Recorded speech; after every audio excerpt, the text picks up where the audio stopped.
I made a video a few days ago talking about my experiences surrounding detachment, my first major experience of detachment, which was with my family meaning not my own daughter, but rather my siblings and parents and that family.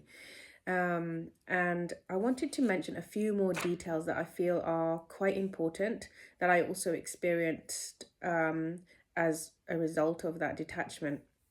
So, firstly, I wanted to say that after having that experience at my mother's house, celebrating her birthday with my family, my siblings, parents, nieces, um, what I was able to do from that is I was able to still visit them when I wanted to. For example, at Christmas time, I wanted to spend a couple of days there with my parents, with my daughter as well, and knowing that there might be some um, different moods from their side or from someone else's side. Who knows? And whatever experience somebody else has is going to impact their mood, isn't it? So having detached, I was able to go there and tell myself, actually, I'm going there to have a good time, to enjoy my parents' company, and allow my daughter to spend some time with her grandparents. And um, and as it happened on that day, on Christmas Day, there was some upset, which had nothing to do with me or my daughter or anything like that.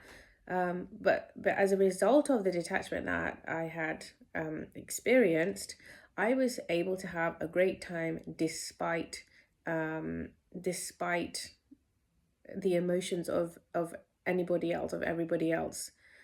And that was amazing for me. I couldn't believe it that you're actually able to spend time with your family and not get upset by anything and still have a great time. You're just much more empowered.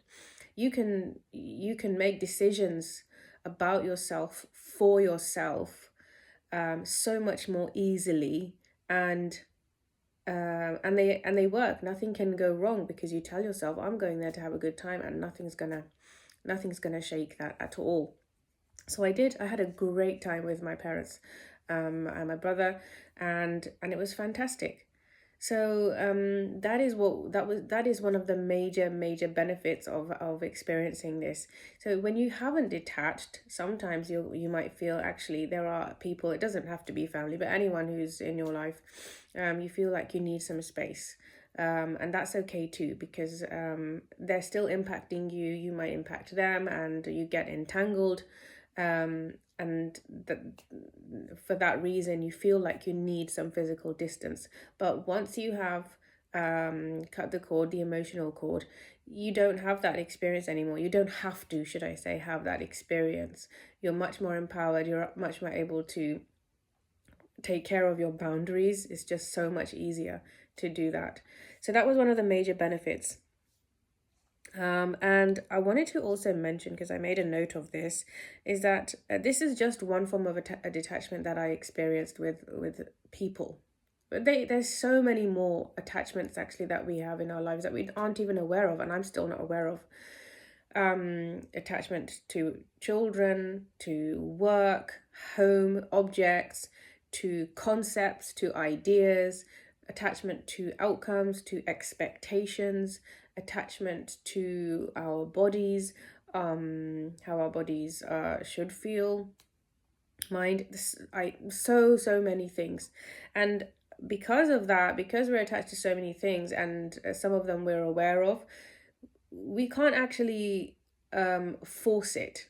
Just awareness of it isn't enough to say, okay, I know, I'm aware I'm attached to this and that, so now it's time to break free, because I want to be free. I want to be liberated from all of this. It's not enough. You can't force it. I tried to detach from another person, and it wasn't necessary. I wasn't ready actually to detach, because perhaps there are still lessons I need to learn from the attachment. Perhaps there's more, I don't know, karmic debt that needs to be worked out. There's something is going on, and you just can't force it. Instead, what you can do is do a prayer to God. I want to detach. Show me what can I detach from first. What's the most important thing that's going to help me right now? And slowly that will start happening, with through realizations, through challenges, or in some way or form. But it won't be forced. It just won't be possible. It's going to happen sort of naturally. You're going in your realization. And okay, and that was really the main thing I wanted to mention. I still have loads of attachments still to everything. I'm still working through it. It's going to take, I don't know how long it will take, but as things come into my realization and as I start letting go, I'll be freer.